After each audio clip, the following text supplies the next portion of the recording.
Star మా ఛానల్లో రాత్రి 10 గంటలకు ప్రసారం అవుతున్న సీరియల్ గీత ఎల్ఎల్బి. ఈ సీరియల్ మంచి ప్రేక్షక దానితో కొనసాగుతుంది. ఈ సీరియల్ చూస్తుండగానే క్లైమాక్స్ ఎపిసోడ్స్కి కూడా వచ్చేసింది. ఈ సీరియల్ క్లైమాక్స్ ఎపిసోడ్లో ఏం జరిగిందో ఈ వీడియోలో చూద్దాం. మహారథి విరూపాక్షిల అసలు రూపం ఇంట్లో అందరి ముందు బయటపడుతుంది. దాంతో విరూపాక్షి గన్తో షూట్ చేస్తా అని బెదిరించి అఖిల్ని సైన్ చేయమంటుంది. కానీ గీత తెలివిగా విరూపాక్షిని నెట్టేస్తుంది.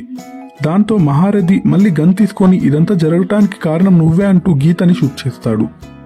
అదే టైంలో జానకి గీతకి అడ్డుగా వస్తుంది. దాంతో తనకి బుల్లెట్ తగులుతుంది.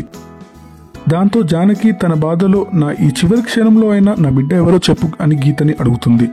దాంతో గీత అఖిలే తన కన్న కొడుకు అన్న నిజం బయటపెడుతుంది. జానకి అఖిల్ ఆశ్చర్యపోతారు. తర్వాత జానకిని హాస్పిటల్కి తీసుకెళ్తారు.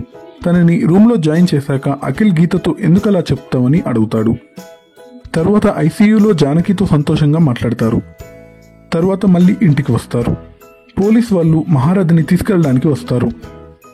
మహారథి తన తప్పు తెలుసుకొని అఖిల్కి ఆస్తి పేపర్స్ వద్దు నువ్వే తీసుకో అని ఇస్తాడు. గీతకి తన లాయర్ కోట్ ఇచ్చి సారీ చెప్తాడు.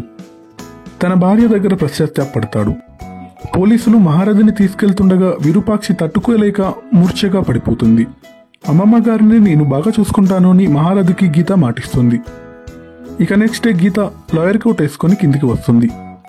అన్యాయాన్ని ఎదిరించి న్యాయం వైపు ఉంటాను అని కోర్టుకి బయలుదేరుతుంది. ఇలా సీరియల్ ఎండ్ అయింది. 200 ఎపిసోడ్స్తో సీరియల్ అయిపోయింది. ఈ సీరియల్ మీకెలా అనిపించిందో కమెంట్ చేయండి. ఈ సీరియల్ టీమ్కి తమ నెక్స్ట్ ప్రాజెక్ట్స్కి బెస్ట్ ఆఫ్ లక్ తెలియజేద్దాం. Thanks for watching.